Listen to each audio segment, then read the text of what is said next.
Olá, meu nome é Elisandra e eu trabalho num dos lugares mais incríveis do mundo, numa biblioteca, na biblioteca da Escola Ferrandino Dagnoni, aqui no Gasparini. E hoje eu vim até a biblioteca para indicar um livro para vocês. O livro que eu vou indicar foi escrito em 1847 por Emily Brontë. Ela é uma das irmãs das famosas irmãs Brontë, que marcaram a literatura inglesa. Uma curiosidade sobre esse livro é que quando ele foi publicado lá em 1847, ele não levou a assinatura da Emily Brontë. Ela assinou como Alice Bell, que dava para entender que era um homem que tinha publicado esse livro. Isso tudo porque, na época, predominava muito a figura masculina e as pessoas tinham até um certo preconceito de ler uma obra feita por uma mulher. E aí, já descobriram qual é o livro? O Morro dos Ventos Uivantes, que é um clássico da literatura. E é uma história que fala sobre a transformação do caráter humano. Quase todos os personagens desse livro passam por algum tipo de sofrimento, como inveja, ciúmes, rejeição, morte. O livro então fala da história do Heathcliff e da Catherine. O Heathcliff é um órfão que é adotado pelo pai da Cat e ele então passa a morar lá junto com eles, né? E com o tempo, conforme eles vão crescendo, né? O irmão mais velho da Catherine, ele não gosta do rapaz porque ele percebe assim que o pai acaba gostando mais desse filho adotivo. Então ele tem muita inveja, muito ciúme e maltrata muito o Heathcliff. E isso faz com que ele comece a crescer dentro dele assim um sentimento de vingança, de raiva muito grande, né? E a única pessoa que consegue domar esse temperamento do Heathcliff é a Cat. Então os dois passam muito tempo juntos, né? E começa a crescer então uma paixão avassaladora do Heathcliff pela Catherine. A Catherine parece assim que ela também nutre o mesmo sentimento, né? Mas ela tem assim, ela percebe, né, sabe do desnível cultural e social entre eles, né? Então ela meio que desdenha dele e acaba se casando com um bom partido lá, que é de uma propriedade vizinha, né? Então a partir daí a história é só ladeira abaixo, é só tragédia. Então a gente não sabe se na história a gente sente raiva ou pena do Heathcliff, porque ele também faz muita coisa errada, mas ele também foi muito maltratado, muito humilhado, né? Pelo irmão da Cat e também por ela, né? E ela, a gente não sabe se ela faz o que faz porque ela é mimada ou porque ela é maldosa mesmo, né? Então é uma história assim que aflora muito nossos sentimentos. Eu acho que é por isso que a história é lida até hoje, né? É uma história totalmente diferente das demais e ela aflora assim um sentimento de raiva às vezes na gente, dá vontade assim até de largar o livro e dizer não quero mais saber dessa tragédia. Mas não tem como, a gente quer saber o que vai acontecer, né? Então é um livro que a gente lê bem rápido. Esse livro já foi adaptado várias vezes para o cinema, para teatro e para TV. E então quem procurar também filmes sobre ele vai encontrar, né? Existem várias versões e com certeza é uma ótima dica de leitura. Espero que vocês tenham gostado.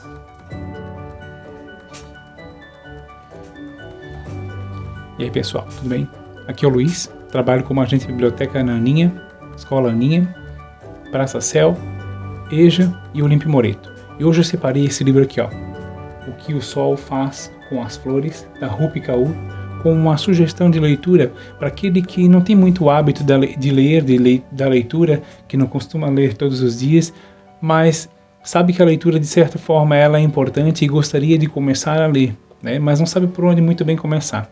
Então eu trouxe esse livro como sugestão porque é um livro bem interessante, é um livro muito atual, é um livro de 2019, ele é um livro curto, de poemas, textos curtos, com ilustrações da própria autora, onde ela vai contando um pouco sobre a vida dela desde a infância até a fase adulta, na faixa dos 20, 25 anos, e ela traz relatos sobre a vida da família dela, problemas com namoro, problemas de autoaceitação, né, problemas com relação à própria aparência física. Né? Ela é uma filha de imigrantes indianos que vive em Toronto, no Canadá, e tem muitos problemas com relação à aceitação, problemas com o próprio idioma, né, de falar um novo idioma, de assimilar uma nova cultura diferente da cultura indiana, onde ela de onde ela veio, de onde ela cresceu, e o livro vai falando um pouquinho sobre isso.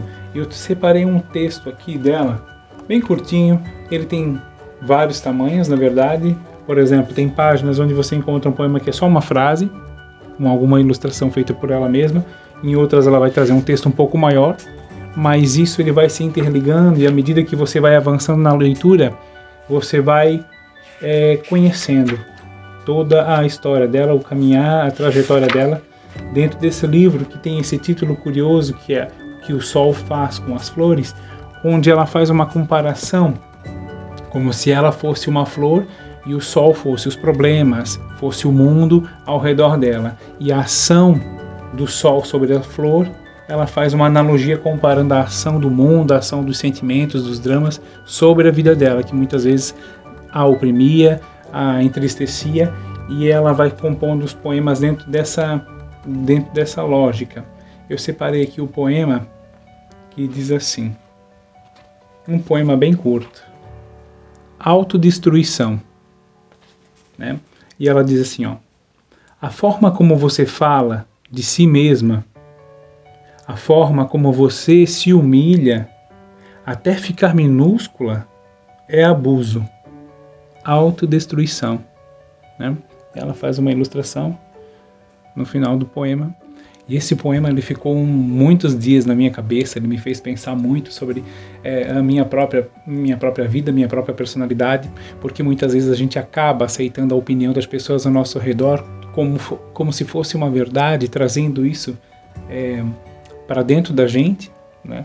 E se autodestruindo também, tendo pensamentos negativos, tendo pensamentos depressivos, né, tristes, aceitando mentiras dentro do nosso coração. E o bacana de ler esse livro, o bacana de conhecer essa obra, é justamente porque, independente de ela ser uma mulher, uma estrangeira, mas ela fala daquilo que é essencial do ser humano, sobre amar, ser aceito, ser respeitado e respeitar, né? E isso, a poesia, ela transcende a poesia, a literatura de modo geral, ela transcende questões de gênero, de raça, de países, de culturas, e ela vai no fundo daquilo que é mais bonito, mais profundo dentro da alma do ser humano, né? O querer ser aceito, aceitar, respeitar, ser amado e amar também, né? E espero que vocês tenham se interessado. Eu gostei bastante do livro. Eu acho que eu levei umas 2 semanas para ler. Na verdade, ele é um livro bem rápido para se ler, mas como ela trazia esses poemas, essas propostas, essas provocações filosóficas, digamos assim, através da poesia, eu fiquei refletindo muitas vezes. Lia um poema e ficava durante o dia todo pensando sobre aquilo, lendo, relendo, tentando entender, tentando assimilar aquilo e fazendo comparações com a minha própria vida, e fiquei bastante surpreso. Um livro que eu comecei a ler de maneira despretensiosa, me chamou bastante atenção, me tocou bastante, de uma forma muito profunda. Espero que vocês tenham gostado, e agora eu passo a bola para o meu próximo colega. Um abraço a todos.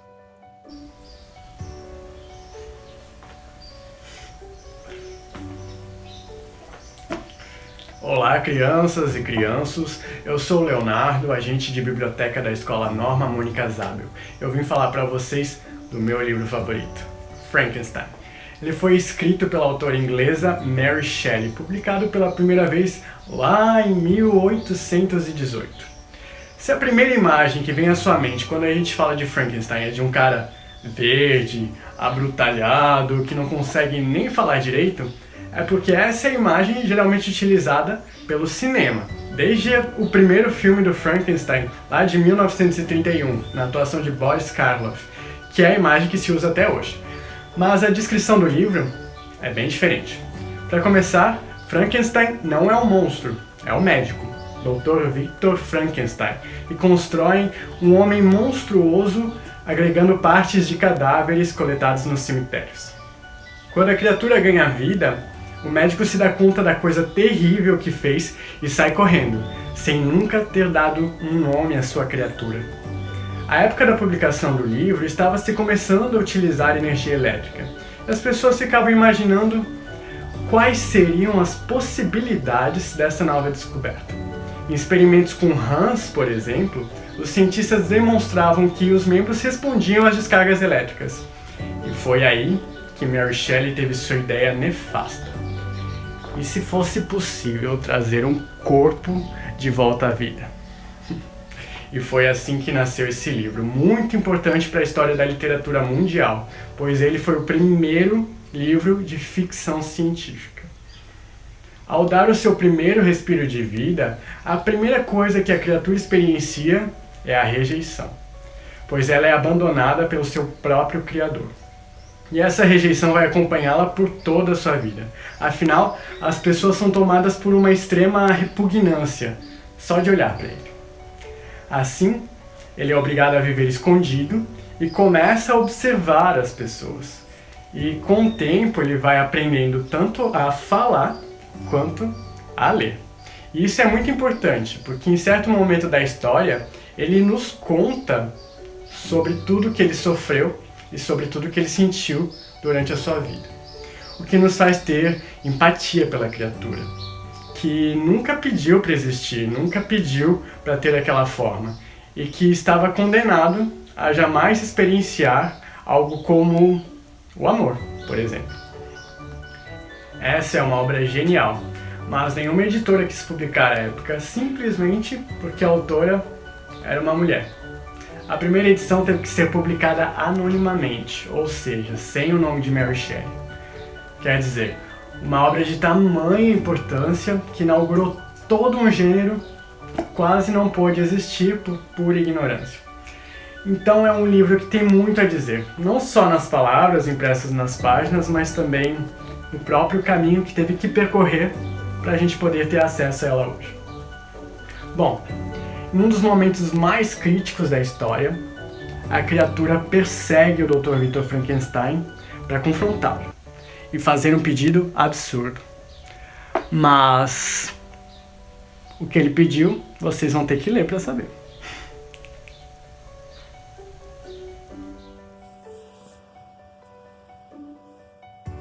Olá, eu sou a Bárbara, agente de biblioteca das escolas Elviro Venturi e Angélica Costa, e hoje eu estou aqui para falar para vocês de um livro que é muito especial para mim.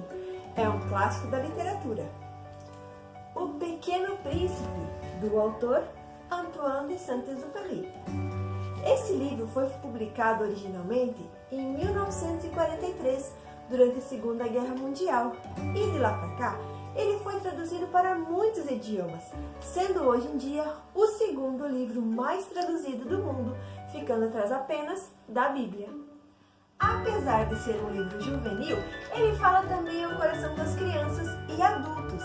Isso porque ele trata de valores que são importantes durante toda a nossa vida, como, por exemplo, a amizade. Se você já leu a história, você sabe que existe uma amizade bem improvável do príncipezinho com uma raposa. Eu vou ler para vocês um trechinho que é um dos meus favoritos e ilustra bem essa amizade. Disse a raposa: minha vida é monótona. Eu caço as galinhas e os homens me caçam. Todas as galinhas se parecem e todos os homens se parecem também. E isso me incomoda um pouco. Mas se tu me cativas, minha vida será como que cheia de sol. Conhecerei o barulho de passos que será diferente dos outros. Os outros passos me fazem entrar debaixo da terra. Os teus me chamarão para fora da toca, como se fossem música. Se você ainda não leu O Pequeno Príncipe, não fique assustado com o tamanho do livro, tá? Essa edição que eu estou mostrando para vocês, ela é maior porque ele é um livro de dobraduras. Vou inclusive mostrar uma das que eu mais gosto para vocês, que é a dobradura dos baobás. Mas o livro normal, ele é bem breve, ele é um livro que você lê rapidinho. Com certeza você vai encontrar esse clássico na biblioteca da sua escola e, digo mais, provavelmente você vai encontrar várias edições do Pequeno Príncipe. Nas escolas que eu trabalho, eu devo ter umas 5 ou 6 versões. Tenho essa versão com dobraduras, tenho a versão normal, tenho a versão que também tem a biografia do autor, que também era aviador, então é uma biografia bem interessante. Tem versões que vêm com um CD, com audiobook, então não tem desculpa. Vai na sua escola e procure O Pequeno Príncipe, que vale muito a pena ler ou reler. Essa é a minha dica. Olá, bom dia pessoal, tudo bem? Meu nome é Leonel, eu sou agente de biblioteca da Escola Vitória Anacleto Cardoso e hoje eu trago para vocês aqui uma indicação de leitura. É esse livro chamado A Revolução dos Bichos, de autoria de George Orwell, um jornalista inglês. Esse livro aqui já foi considerado um dos 100 melhores livros de língua inglesa pela revista Time. É uma alegoria à Revolução Russa de 1917, que vocês provavelmente estudarão na disciplina de História. Se já não estiverem estudando, é escrito na forma de fábula e já tem disponível, inclusive no YouTube, a versão em filme, para quem quiser conhecer a história. Bom, a história se passa na Granja Solar, uma fazenda de propriedade do Sr. Jones, onde os animais são extremamente explorados. Certo dia, um velho porco dessa fazenda, o porco major, ele tem um sonho e ele reúne todos os animais da fazenda para contar que nesse sonho que ele teve, os animais se autogovernavam, criavam suas próprias leis sem a exploração dos seres humanos. 3 dias depois, o porco acaba morrendo e 2 outros porcos, que é o Napoleão e o Bola de Neve, que vão ser os protagonistas da história, eles acabam continuando a elaborar um plano para a revolução nessa fazenda. Um certo dia, o fazendeiro Jones ele acaba errando na ração, o que causa uma grande revolta e os animais finalmente tomam conta da fazenda e expulsam o fazendeiro. A partir disso começa a história do livro, onde os animais criam um governo deles próprios. Inclusive, um dos lemas do governo deles é: todos os animais são iguais. Porém, como nem tudo são rosas, acontece que esses 2 porcos, o Napoleão e o Bola de Neve, acabam entrando em conflito.